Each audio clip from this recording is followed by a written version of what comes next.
Welcome, investors, to Joe's Investment Express, the runaway train of technical analysis on YouTube. We have a bunch of charts to talk about today. I think the bottom is definitely in, and I'm just going to show you, 7 or 10 charts. But there are probably 50 right now that are either buyable tomorrow or getting really close. The market is really looking good in these areas: rails, fertilizers, shippers, healthcare, mineral miners, coal, some biotechs, most oil and gas, although some are awfully extended now. Stay away from climax runs. We need specifically to talk about Apple. Where is it? Yeah, Apple's looking really close to a buy. Tesla is really close to being buyable. Let's talk about my Dillard's trade. I sold half of it today. Let's talk about Chubb and what's going on with the trend channel. And then these two are very buyable. ISEE is almost at a buy point. You know what? Let me reorganize these. LNTH, I just want to show you the power play that's working. GOGL, I have my GOGL trade, GOGL, Golden Ocean. I put on my GOGL trade today. We can talk about that. Let's move that up here too. We'll do that one there. And CIVI, I'm probably going to buy this tomorrow if it cooperates. And that brings us back to AMPH, Amphastar Pharmaceuticals. What a rock star. Look at that chart.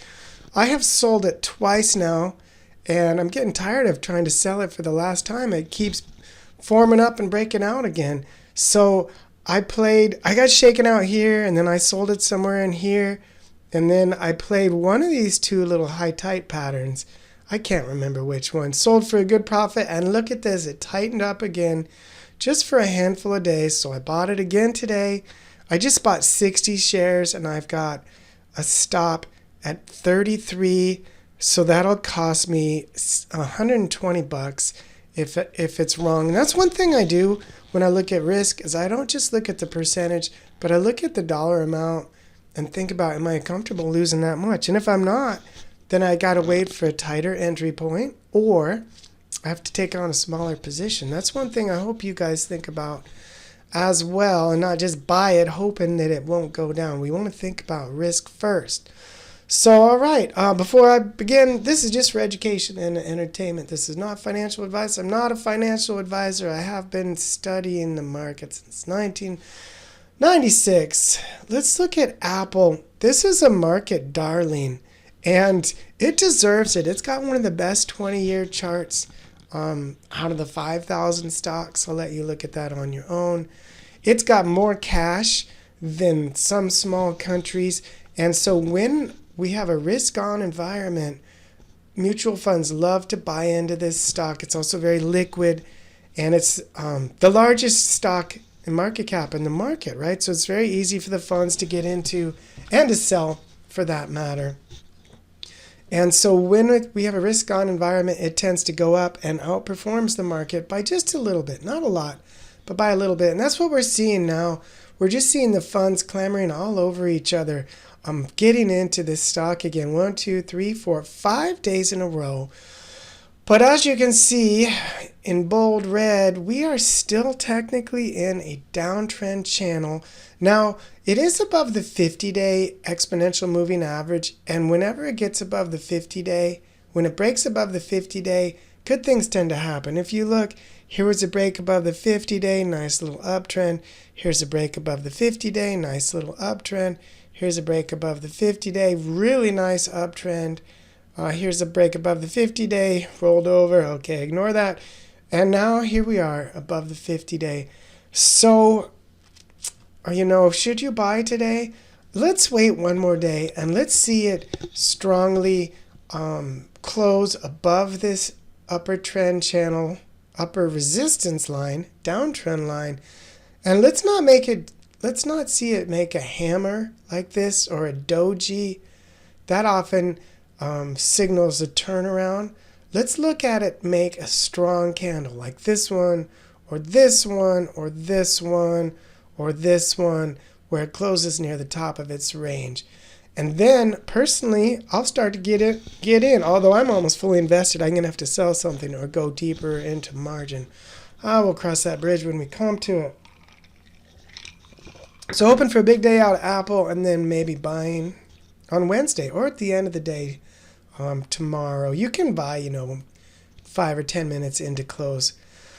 Tesla, congrats to those of you who bought it down here at 700. Same kind of thing. Pretty much everything I said for Apple goes for Tesla, but Tesla is definitely more volatile and prone to bigger moves, but it's risk on now, and the funds are clamoring all over each other to get into the stock. Now, we are above the 50-day moving average, exponential moving average, which is good. There's still just a lot of supply right over here, pretty close. I want to see the supply move farther to the left or for us to get above supply.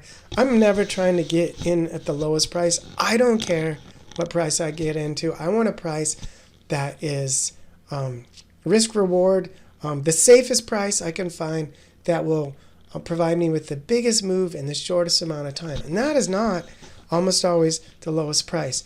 So I'm going to keep waiting patiently until it gets above, I think that's like 947 or so.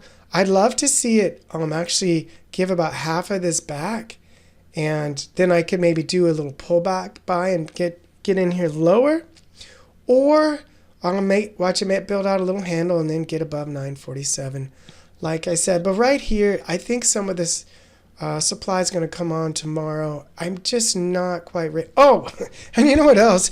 The Giga Berlin is opening tomorrow, and that's exciting, and I think a lot of people are like, Tesla's going to skyrocket because Berlin is opening tomorrow. But it could be a sell the news event. People could be buying in anticipation and selling the good news. There's always a chance like that. So let's not risk it. Well, you can risk it. I'm not risking it. What else? Okay, my Golden Ocean Group trade, I did put it on today. I bought a little bit, just a skosh inside the pattern on the strong opening today, and then I bought a little bit more, like 12.23. So I have 816 shares at 12.17. Disappointed to see it squat here at the end of the day, although it's a little bit above the halfway part on that candle. Good volume. See how the volume had been drying up? Then it just takes a little bit of demand to push it out of a resistance zone, and we did see better volume today. So I'm doing two stops. I got a stop for half at 11.43, just above the 21-day exponential moving average. That's really tight. I might get shaken out of that on a natural reaction. But with a big position like this, I just don't want to give it much leash. And then the other half is at 10.98. That should be safe. There's you never know, but that should be safe. Let's hope so. If I get stopped out and it forms again, I'll just buy back in and I'll take the wash sale and because I will be confident it's going to go up, and I'll make up that difference in profit. So as long as it stays above, as long as it closes above this 8-day exponential moving average, I'm going to be feeling really good about it. That's what it's done the last 3 days. I anticipate it to break out again tomorrow if nothing negative goes on in the macro. So that's a pretty big trade. Let's hope it works. But hope. I say hope, but I got my position on and I got my stops, and now let's just watch. And what will be, will be. Okay, DDS Dillard's. I got a limit sell order filled at $2.99. So I bought on this little breakout down here at $2.75 or something, and then I limited out at $2.99 for a nice little profit. And now the other half, I have another limit order at $3.17, but I'll probably sell if it gets down to my purchase price. Therefore, I will lock in that little bit of profit. It did pull back fairly hard today on fairly big volume. That was disappointing. So it was nice to get out of there for half at $2.99. I guess we'll just see. I mean, it technically still performing fine. Let's see if it'll come up and hit $3.17. I do think it's going to have trouble above 320, and that's why I'm choosing to swing trade this. If it builds out and makes a larger base, then I can always get in later. All right, now, there are quite a few stocks making really nice trend channels. Chubb CB is one of those. And what the heck does Chubb do? It is a Swiss insurance company. Sounds pretty boring, but that is not a boring chart. And we have a 1.5% dividend. So with these trend channels, you buy on a bounce off the lower trend line. Bounce, bounce, bounce. Now don't set a buy limit and try to catch the falling knife, because you never know when the channel's going to fail. The channel's going to work till it doesn't, and each time it tests the lower trend line has a greater chance of failing. So don't just catch it there, but wait for it to bounce. That'll reduce your risk quite a bit. So I'm using my shirt as a napkin. Pretend you didn't see that. And then it's pretty obvious, right? You buy these lower bounces and then you sell part or all of the stock when it gets to this upper trend line. So today, this is a spinning top doji. It marks indecision. It often marks a top, short-term top. Today would have been a good day to sell at least half or a third. If it opens to the downside tomorrow, if I own this, I would be selling half or third. I don't own this one, but I do own Devon, and I did sell some of it off. The chart for Devon looks exactly like this one. Okay, LNTH Holdings, this is a power play when a stock goes up 100% in very short order and then tightens up for a handful of days in a high tight base. Then you have a chance for what's known as a power play, a second move, strong move to the upside. And I bought this breakout a few days ago, and so far so good. It's not powering out exactly like I had hoped, but it is above my buy point. We've seen some strong buy volume, and if the market continues to be strong, I bet that one of these big mutual funds will get hungry and gobble up more shares and push us up again quite a bit. We'll keep tabs on that. Look at this great long tight base, and then this rocket out of the base on earnings. Huge volume. Okay, now let me show you two stocks that you could get in soon, maybe tomorrow. Well, ISEE, this is another biotech. Some of the biotechs are setting up really nice. I just like the pattern on this. You got this big gap up on spectacular volume. And now it's been digesting for 1, 2, 3, 4, 5, 6, almost 7 months. And it's making a head and shoulders bottom, shoulder, head, shoulder, shoulder. So let's see it tighten up over here. Make a handle of some sort, shake out a little bit of this supply and some of this supply if any of these guys are still in here. And then we could put on a half position on a, well, you could put on like a quarter above 16.5 and a quarter above 17. And then you could either sell some of it at 19 or be patient and let it set up again and then put on another half above 19. We'll just see how it performs. This is just a story stock, if I remember right. Let's look. ISEE, yeah, developing therapeutics.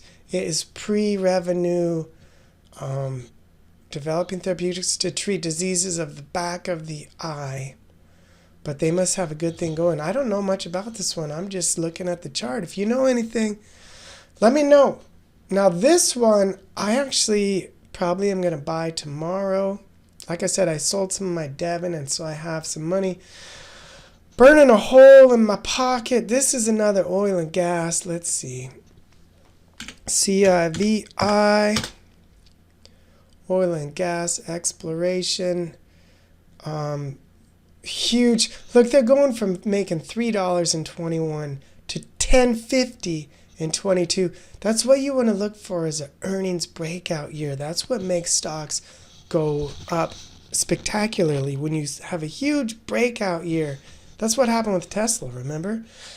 3% yield, outperforming 95% of stocks in the S&P. So here you just have a nice flat base, zigs and zags, shaking out shoe clerks. You got a little wicked shake out here, and it caught support at the 200-day exponential average. That's not a coincidence. That's where the funds like to buy, the 200-day and the 50-day. Then you got a nice little handle here that drooped, shook out more shoe clerks, and now it is trying really hard to break out. Didn't quite do it today, but if it opens above 58.25 or so, I'll give it a little try. I'll put on a little bit at the beginning of the day, and then if it closes strong up here, maybe near 59, then I will add some more. And let's measure out where the heck would we put our stop, kids. Let's just see. So yeah, that's 7%. So we probably need to put it down here at maybe 55.5, or maybe you could even be even less. You could be even more conservative and put it at the low of today, which would be 56.09. You could do 56.08, or a combination thereof. Is that all I wanted to show you today? Let me just end on a strategic tip for you guys. And by the way, if you didn't like the video, if you could do that, that really helps get these things out to other people. So one of my mantras is using tight stops, 5 to 10%, preferably 5, 6, or 7%, or even less. But listen, you can't use tight stops if you don't use precise entry points. If you buy something that's 5% above the breakout point, the pivot point, and you set a 5% stop, you're going to get stopped out if it pulls back to the pivot point, which is very, very normal. Half the time, stocks do pull back to their pivot point after breaking out. So you got to buy really close to the pivot point, or as close to the pullback buy, etc. So how do you do that? You got to watch these stocks like a hawk, or you set an alert to get a text on your phone when the stock hits a certain price, or you can set buy stops at exactly where you want to buy. Now, buy stops work really well in a strong bull market like we've had the last few days. In a weaker market, in a bear market or a neutral market, you really don't want to do buy stops, because stops often break out and then squat intraday and can have wicked pullbacks.